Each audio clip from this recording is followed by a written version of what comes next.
नमस्कार। आइए सुनते हैं महान कथा सम्राट मुंशी प्रेमचंद के द्वारा लिखित कहानी पंच परमेश्वर। कहानी का वाचन आपका ही दोस्त अरविंद कुमार भरगामा अररिया का है। जुम्मन शेख और अलगू चौधरी में गाढ़ी मित्रता थी। साझे में खेती होती थी, कुछ लेन देन में भी साझा था। एक को दूसरे पर अटल विश्वास था। जुम्मन जब हज करने गए थे तब अपना घर अलगू को सौंप गए थे, और अलगू जब कभी बाहर जाते तो जुम्मन पर अपना घर छोड़ देते थे। उनमें न खान पान का व्यवहार था, न धर्म का नाता, केवल विचार मिलते थे। मित्रता का मूल मंत्र भी तो यही है।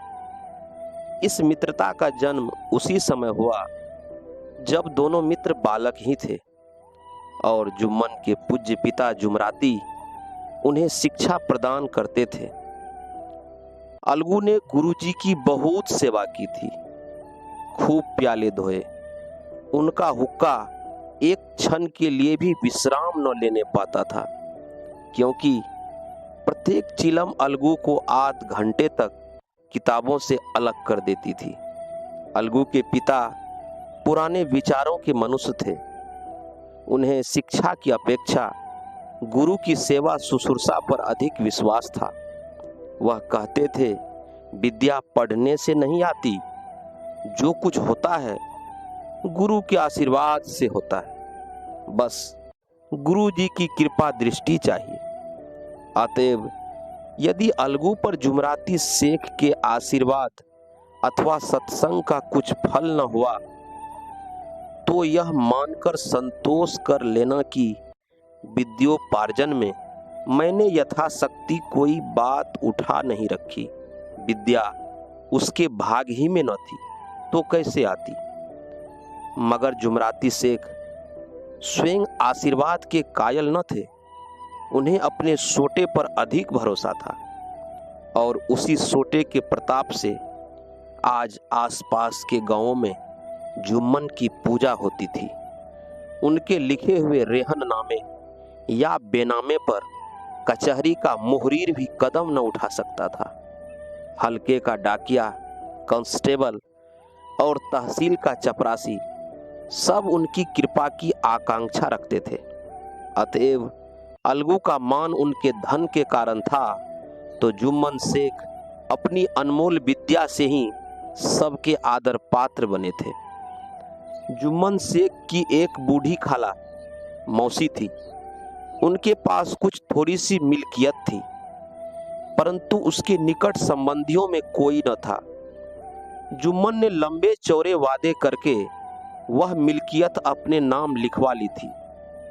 जब तक दान पत्र की रजिस्ट्री न हुई थी तब तक खालाजान का खूब आदर सत्कार किया गया। उन्हें खूब स्वादिष्ट पदार्थ खिलाए गए।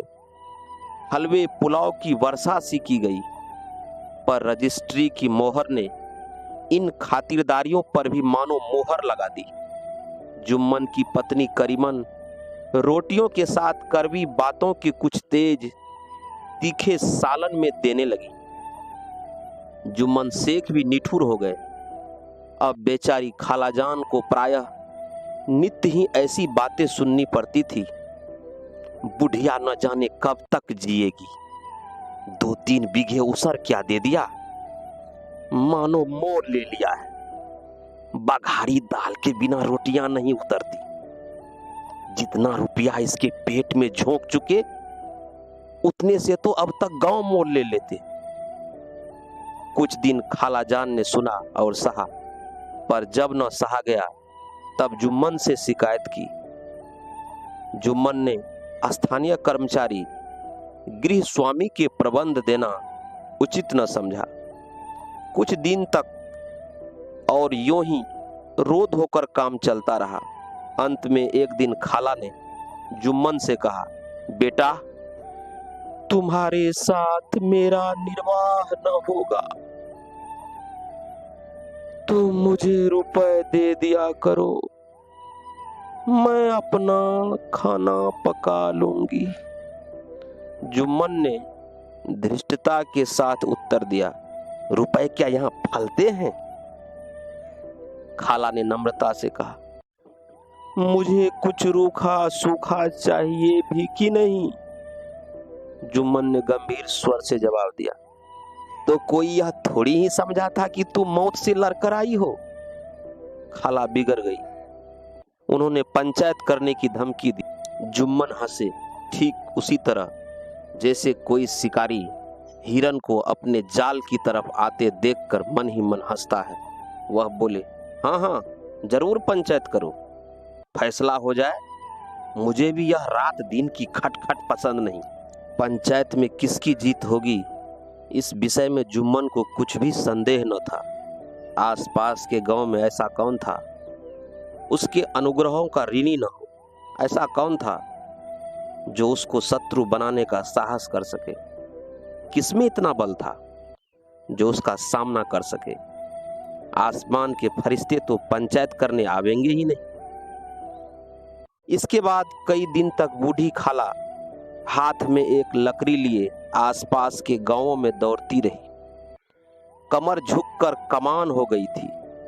एक एक पग चलना दुभर था, मगर बात आ पड़ी थी। उसका निर्णय करना जरूरी था। बिरला ही कोई भला आदमी होगा जिसके सामने बुढ़िया ने दुख के आंसू न बहाए हों। किसी ने तो यूं ही ऊपरी मन से हूं हां करके टाल दिया और किसी ने इस अन्याय पर जमाने को गालियां दी। कहा, कब्र में पांव लटके हुए हैं, आज मरे कल दूसरा दिन, पर हवस नहीं मानती। अरे अब तुम्हें क्या चाहिए? रोटी खाओ और अल्लाह का नाम लो। तुम्हें अब खेती बाड़ी से क्या काम है? कुछ ऐसे सज्जन भी थे जिन्हें हास्य रस के रसा स्वाद का अच्छा अवसर मिला। झुकी हुई कमर, पोपला मुंह, सन के से बाल, इतनी सामग्री हो तब हंसी क्यों ना आवे? ऐसे न्याय प्रिय दयालु दीन वत्सल पुरुष बहुत कम थे जिन्होंने इस अबला के दुखरे को गौर से सुना हो और उसे सांत्वना दी हो। चारों ओर से घूम घाम कर बेचारी अलगू चौधरी के पास आई, लाठी पटक दी और दम लेकर बोली, बेटा तुम भी दम भर के लिए मेरी पंचायत में चले आना। अलगू, मुझे बुलाकर क्या करोगी? कई गांव के आदमी तो आवेंगे ही। खाला, अपनी विपदा तो सबके आगे रो आई, अब आने न आने का अख्तियार उनको है। अलगू, यों आने को आ जाऊंगा मगर पंचायत में मुंह ना खोलूंगा। खाला, क्यों बेटा? अलगू, अब इसका क्या जवाब दूं? अपनी खुशी। जुम्मन मेरा पुराना मित्र है, उससे बिगाड़ नहीं कर सकता। खाला, बेटा क्या बिगाड़ के डर से ईमान की बात ना कहोगे? हमारे सोए हुए धर्म ज्ञान की सारी संपत्ति लूट जाए तो उसे खबर नहीं होता, परंतु ललकार सुनकर वह सचेत हो जाता है, फिर उसे कोई जीत नहीं सकता। अलगू इस सवाल का कोई उत्तर न दे सका, पर उसके हृदय में ये शब्द गूंज रहे थे, क्या बिगाड़ के डर से ईमान की बात न कहोगे बेटा? संध्या समय एक पेड़ के नीचे पंचायत बैठी। शेख जुम्मन ने पहले से ही फर्श बिछा रखा था। उन्होंने पान, इलायची, हुक्के, तंबाकू आदि का प्रबंध भी किया था। हाँ, वह स्वयं अलबत्ता अलगू चौधरी के साथ जरा दूर पर बैठे। जब पंचायत में कोई आ जाता था तब दबे हुए सलाम से उसका स्वागत करते थे। जब सूरज अस्त हो गया और चिड़ियों की कलरव युक्त पंचायत पैरों पर बैठी, तब यहाँ भी पंचायत शुरू हुई। फर्श की एक एक अंगुल जमीन भर गई, पर अधिकांश दर्शक ही थे। निमंत्रित महाशयों में से केवल वे ही लोग पधारे थे जिन्हें जुम्मन से अपनी कुछ कसर निकालनी थी। एक कोने में आग सुलग रही थी। नाई ताबड़तोड़ चिलम भर रहा था। यह निर्णय करना असंभव था कि सुलगते हुए उपलों से अधिक धुआं निकलता था या चिलम के दमों से। लड़के इधर उधर दौड़ रहे थे। कोई आपस में गाली गलौज करते और कोई रोते थे। चारों तरफ कोलाहल मच रहा था। गांव के कुत्ते इस जमाव को भोज समझकर झुंड के झुंड जमा हो गए थे। पंच लोग बैठ गए तो बूढ़ी खाला ने उनसे विनती की, पंचों, आज 3 साल हुए मैंने सारी जायदाद अपने भांजे जुम्मन के नाम लिख दी थी। इसे आप लोग जानते ही होंगे। जुम्मन ने मुझे ताहयात रोटी कपड़ा देना कबूल किया। साल भर तो मैंने इसके साथ रो धो कर काटा, पर अब रात दिन का रोना नहीं सहा जाता। मुझे ना पेट की रोटी मिलती है,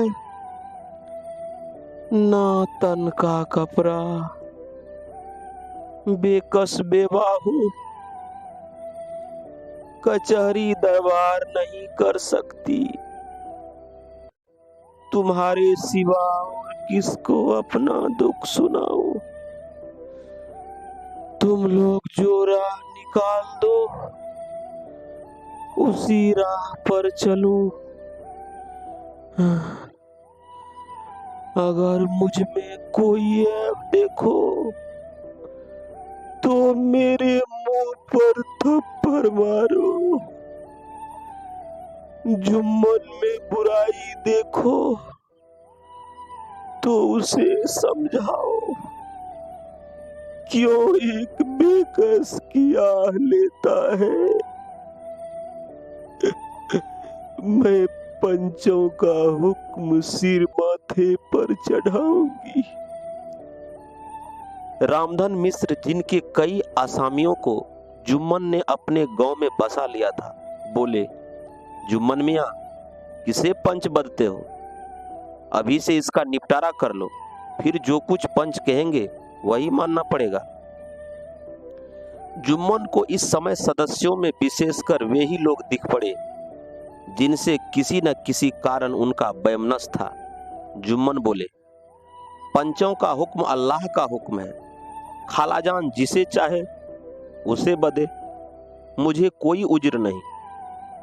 खाला ने चिल्लाकर कहा, अरे अल्लाह के बंदे, पंचों का नाम क्यों नहीं बता देता? कुछ मुझे भी तो मालूम हो। जुम्मन ने क्रोध से कहा, इस वक्त मेरा मुंह न खुलवाओ। तुम्हारी बन पड़ी है, जिसे चाहो पंच बदो। खालाजान जुम्मन के आक्षेप को समझ गई। वह बोली, बेटा, खुदा से डरो। पंच ना किसी के दोस्त होते, ना किसी के दुश्मन। कैसी बात कहते हो? और तुम्हारा किसी पर विश्वास न हो तो जाने दो। अलगू चौधरी को तो मानते हो?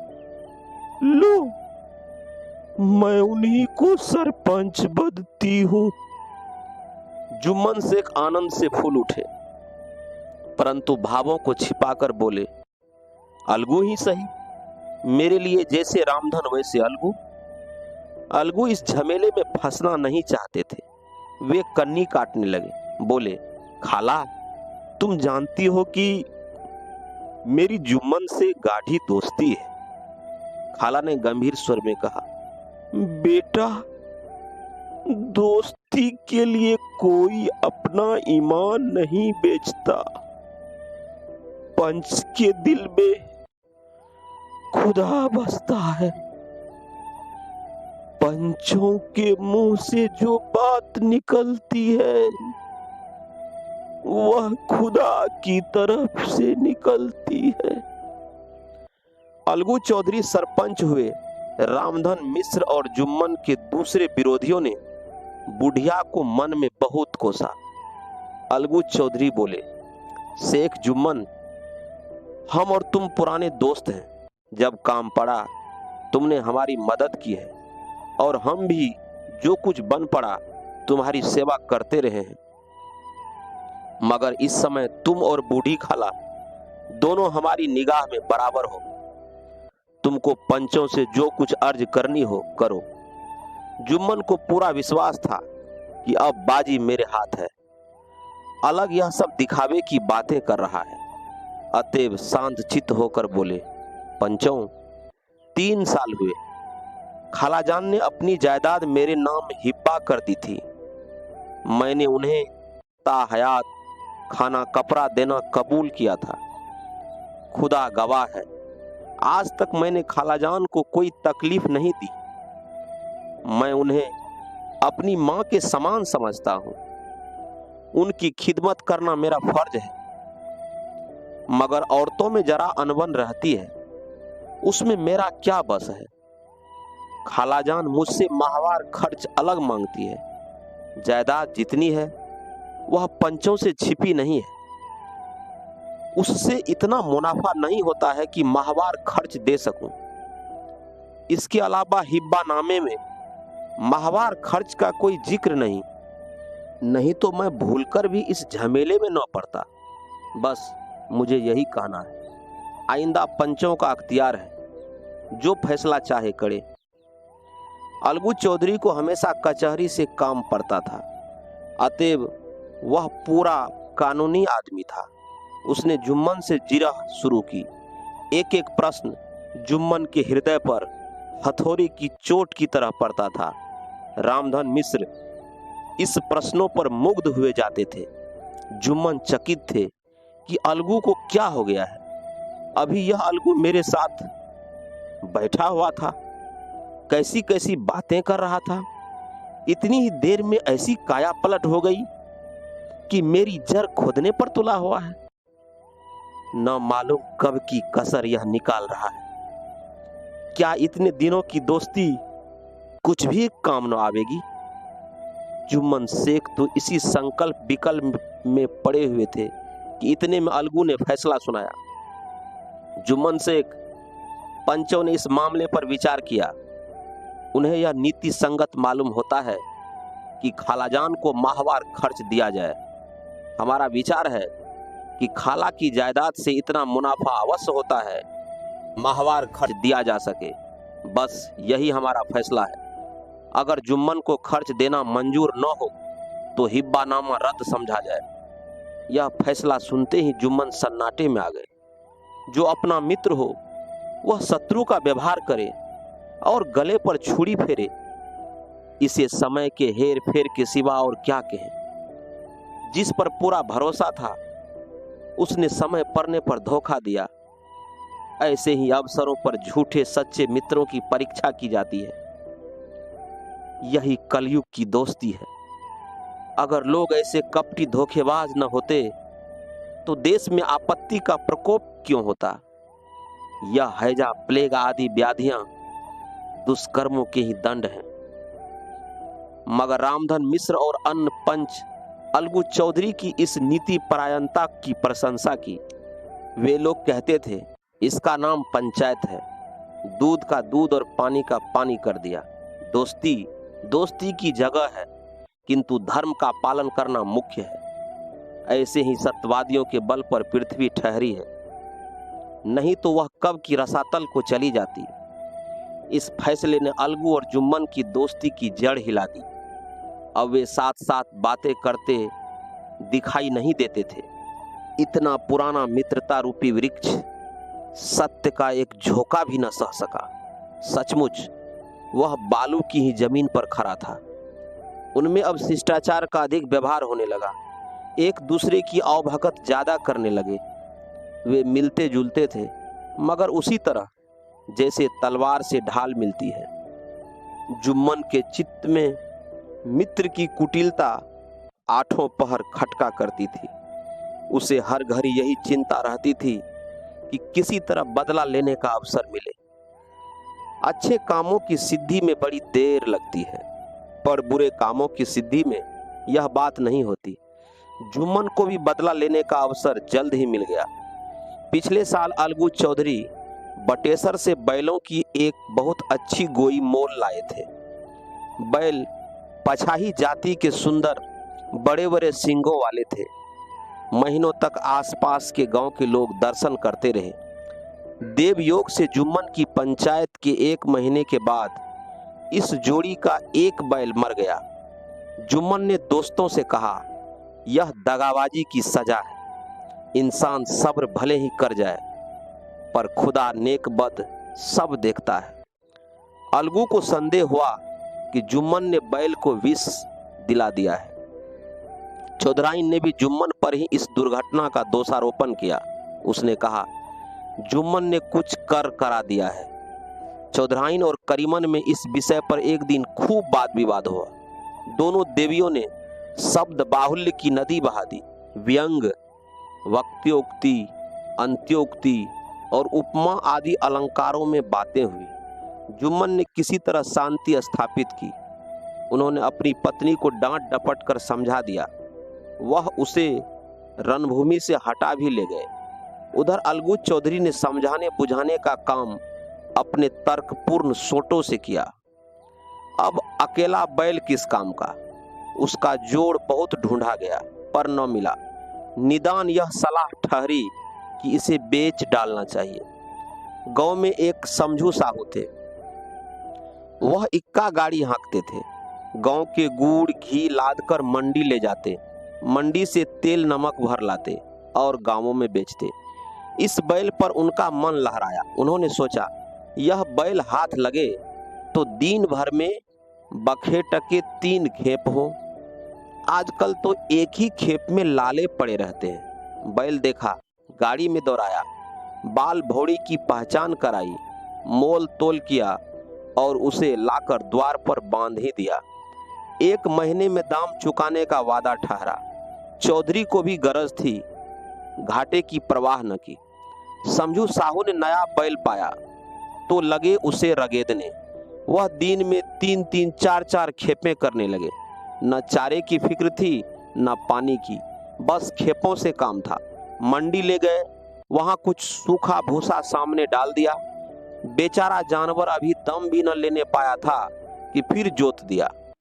अलगू चौधरी के घर था तो चैन की बंसी बजती थी। बैलराम छठे छमाहे कभी बहली में जोते जाते थे। खूब उछलते कूदते और कोसों तक दौड़ते चले जाते थे। वहां बैलराम का रातिब था, साफ पानी, दली हुई अरहर की दाल और भूसे के साथ खली। और यही नहीं, कभी कभी घी का स्वाद भी चखने को मिल जाता था। शाम सवेरे एक आदमी खरहड़े करता, पोंछता और सहलाता था। कहाँ वह सुख चैन, कहाँ यह 8 पहर खड़ी खपत। महीने भर ही में वह पीस सा गया। इक्के का यह जुआ देखते ही उसका खून सूख जाता था। एक एक पग चलना दूभर था। हड्डियां निकल आई थी, पर था वह पानीदार। मार बर्दाश्त न थी। एक दिन चौथी खेप में साहू जी ने दूना बोझ लादा। दिन भर का थका जानवर पैर न उठते थे, पर साहू जी कोरे फटकारने लगे। बस फिर क्या था, बैल कलेजा तोड़ कर चला। कुछ दूर दौड़ा और चाहा कि जरा दम ले लूं, पर साहू जी को जल्द पहुंचने की फिक्र थी। अतएव उन्होंने कई कोड़े बड़ी निर्दयता से फटकारे। बैल ने एक एक बार फिर जोर लगाया, पर अब की बार शक्ति ने जवाब दे दिया। वह धरती पर गिर पड़ा और ऐसा गिरा कि फिर न उठा। साहू जी ने बहुत पीटा, टांग पकड़कर खींचा, नथनों में लकड़ी ठूंस दी, पर कहीं मृतक भी उठ सकता है। तब साहू जी को कुछ शक हुआ। उन्होंने बैल को गौर से देखा, खोलकर अलग किया और सोचने लगे कि गाड़ी कैसे घर पहुंचे। बहुत चीखे चिल्लाए, पर देहात का रास्ता बच्चों की आंख की तरह सांझ होते ही बंद हो जाता है। कोई नजर न आया। आसपास कोई गांव भी न था। मारे क्रोध के उन्होंने मरे हुए बैल पर और दुर्रे लगाए और कोसने लगे, अब आगे तुझे मरना ही था तो घर पहुंचकर मरता, ससुरा बीच रास्ते में ही मर गया, अब गाड़ी कौन खींचे। इस तरह साहू जी खूब जले भुने। कई बोरे गुड़ और कई पीपे घी उन्होंने बेचे थे। 200-250 रुपए कमर में बंधे थे। इसके सिवा गाड़ी पर कई बोरे नमक थे, अतएव छोड़कर जा भी न सकते थे। लाचार बेचारे गाड़ी पर ही लेट गए। वहीं रत जगा करने की ठान ली। चिलम पी, गाया, फिर हुक्का पिया। इस तरह शाह जी आधी रात तक नींद को बहलाते रहे। अपनी जान में तो वह जागते ही रहे, पर पांव फटते ही जो नींद टूटी और कमर पर हाथ रखा तो थैली गायब। घबरा कर इधर उधर देखा तो कई कनस्तर तेल भी नदारद। अफसोस में बेचारे ने सिर पीट लिया और पछाड़ खाने लगा। प्रातःकाल रोते बिलखते घर पहुंचा। सहुआइन ने जब यह बुरी खबर सुनी तब पहले तो रोई, फिर अलगू चौधरी को गालियां देने लगी। निगोरे ने ऐसा कुलछनी बैल दिया कि जन भर की कमाई लूट गई। इस घटना को हुए कई महीने बीत गए। अलगू जब अपने बैल के दाम मांगते तब साहू और सहुआइन दोनों ही झल्लाए हुए कुत्ते की तरह चढ़ बैठते और अंड बंड बकने लगते। वाह, यहाँ तो सारे जन्म की कमाई लुट गई, सत्यानाश हो गया, इन्हें दामों की पड़ी है। मुर्दा बैल दिया था, उस पर दाम मांगने चले हैं। आंखों में धूल झोंक दी। सत्यानाशी बैल गले बांध दिया, हमें निरा पोंगा ही समझ लिया है। हम भी बनिए के बच्चे हैं, ऐसे बुद्धू कहीं और होंगे। पहले जाकर किसी गड्ढे में मुंह धो आओ, तब दाम लेना। ना जी मानता हो तो हमारा बैल खोल ले जाओ, महीना भर के बदले 2 महीना जोत लो, और क्या लोगे। चौधरी के अशुभ चिंतकों की कमी न थी। ऐसे अवसरों पर वे भी एकत्र हो जाते और साहू जी के बराने की पुष्टि करते। परंतु 150 रुपए से इस तरह हाथ धो लेना आसान न था। एक बार वह भी गड़म पड़े। साहू जी बिगड़ कर लाठी ढूंढने घर चले गए। अब सहुआइन ने मैदान लिया। प्रश्न उत्तर होते होते हाथापाई की नौबत आ पहुंची। सहुआइन ने घर में घुसकर किवाड़ बंद कर लिए। शोरगुल सुनकर गांव के भले मानस घर से निकला। वह परामर्श देने लगे कि इस तरह से काम न चलेगा, पंचायत कर लो, कुछ तय हो जाए, उसे स्वीकार कर लो। साहू जी राजी हो गए। अलगू ने भी हामी भर दी। पंचायत की तैयारियां होने लगी। दोनों पक्षों ने अपने अपने दल बनाने शुरू किए। इसके बाद तीसरे दिन उसी वृक्ष के नीचे पंचायत बैठी। वही संध्या का समय था। खेतों में कौवे पंचायत कर रहे थे। विवादग्रस्त विषय यह था कि मटर की फलियों पर उनका अधिकार है या नहीं, और जब तक यह प्रश्न हल न हो जाए तब तक वे रखवाले की पुकार पर अपनी अप्रसन्नता प्रकट करना आवश्यक समझते थे। पेड़ की डालियां पर बैठी सुख मंडली में वह प्रश्न छिरा हुआ था कि मनुष्यों को उन्हें बेसुरोवत कहने का क्या अधिकार है, जब उन्हें स्वयं अपने मित्रों से दगा करने में भी संकोच नहीं होता। पंचायत बैठ गई तो रामधन मिश्र ने कहा, अब देरी क्या है, पंचों का चुनाव हो जाना चाहिए। बोलो चौधरी, किस किस को पंच बदते हो। अलगू ने दीन भाव से कहा, समझू साहू ही चुन ले। समझू खड़े हुए और करक कर बोले, मेरी ओर से जुम्मन शेख। जुम्मन का नाम सुनते ही अलगू चौधरी का कलेजा धक धक करने लगा, मानो किसी ने अचानक थप्पड़ मार दिया हो। रामधन अलगू के मित्र थे। वह बात तो तार गए। पूछा, क्यों चौधरी जी, तुम्हें कोई उज्र तो नहीं। चौधरी ने निराश होकर कहा, नहीं, मुझे क्या उज्र होगा। अपने उत्तरदायित्व का ज्ञान बहुधा हमारे संकुचित व्यवहारों का सुधारक होता है। जब हम राह भूलकर भटकने लगते हैं तब यही ज्ञान हमारा विश्वसनीय पथ प्रदर्शक बन जाता है। पत्र संपादक अपनी शांति कुटी में बैठा हुआ कितनी धृष्टता और स्वतंत्रता के साथ अपनी प्रबल लेखनी से मंत्रिमंडल पर आक्रमण करता है, परंतु ऐसे अवसर आते हैं जब वह स्वयं मंत्रिमंडल में सम्मिलित होता है। मंडल के भवन में पग धरते ही उसकी लेखनी कितनी मर्मज्ञ, कितनी विचारशील, कितनी न्यायपरायण हो जाती है। इसका कारण उत्तरदायित्व का ज्ञान है। नवयुवक युवा अवस्था में कितना उदंड रहता है। माता पिता उसकी ओर से कितने चिंतित रहते हैं।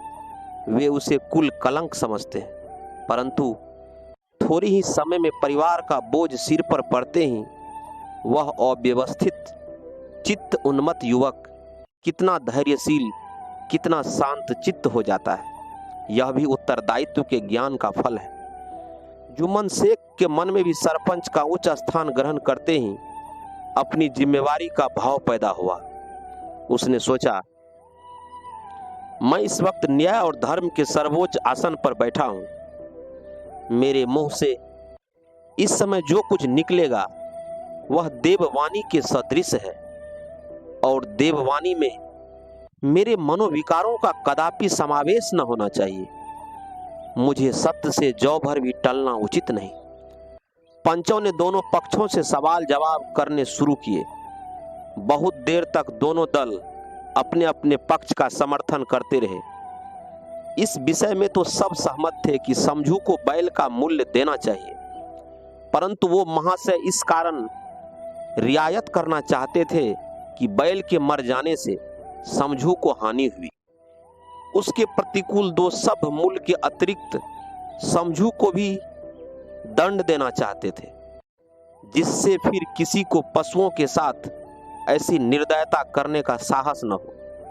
अंत में जुम्मन ने फैसला सुनाया, अलगू चौधरी और समझू साहू, पंचों ने तुम्हारे मामले पर अच्छी तरह विचार किया। समझू को उचित है कि बैल का पूरा दाम दें। जिस वक्त उन्होंने बैल लिया उसे कोई बीमारी न थी। अगर उसी समय दाम दे दिए जाते तो आज समझू उसे फेर लेने का आग्रह न करते। बैल की मृत्यु केवल इस कारण हुई कि उससे बड़ा कठिन परिश्रम लिया गया और उसके दाने चारे का कोई प्रबंध न किया गया। रामधन मिश्र बोले, समझू ने बैल को जानबूझकर मारा है, अतएव उससे दंड लेना चाहिए। जुम्मन बोले, यह दूसरा सवाल है, हमको इससे कोई मतलब नहीं। झगरू साहू ने कहा, समझू के साथ कुछ रियायत होनी चाहिए। जुम्मन बोले, यह अलगू चौधरी की इच्छा पर निर्भर है। यह रियायत करे तो उनकी भलबंसी। अलगू चौधरी फूले न समाये, उठ खड़े हुए और जोर से बोले, पंच परमेश्वर की जय। इसके साथ ही चारों ओर से प्रतिध्वनि हुई, पंच परमेश्वर की जय। यह मनुष्य का काम नहीं, पंच में परमेश्वर वास करते हैं, यह उन्हीं की महिमा है। पंच के सामने खोटे को कौन खरा कह सकता है। थोड़ी देर बाद जुम्मन अलगू के पास आए और उनके गले लिपट कर बोले, भैया, जब से तुमने मेरी पंचायत की तब से मैं तुम्हारा प्राण घातक शत्रु बन गया था, पर आज मुझे ज्ञात हुआ कि पंच के पद पर बैठकर न कोई किसी का दोस्त है न दुश्मन। न्याय के सिवा उसे और कुछ नहीं सूझता। आज मुझे विश्वास हो गया कि पंच की जबान से खुदा बोलता है। अलगू रोने लगे। इस पानी से दोनों के दिलों का मैल धुल गया। मित्रता की मुरझाई हुई लता फिर हरी हो गई। अभी आप सुन रहे थे महान कथा सम्राट मुंशी प्रेमचंद के द्वारा लिखित प्रसिद्ध कहानी पंच परमेश्वर। वाचन आपका ही दोस्त अरविंद कुमार भरगामा का था। अगर कहानी अच्छी लगे, वाचन अच्छी लगे तो वीडियो को लाइक करें, कमेंट करें और हाँ, सब्सक्राइब करना न भूलें, ताकि मैं आपकी सेवा में इसी तरह की कहानियाँ आलेख लेकर आता रहूं। तब तक के लिए लेते हैं आपसे इजाज़त। मिलते हैं फिर अगली वीडियो में। जय हिंद, जय भारत।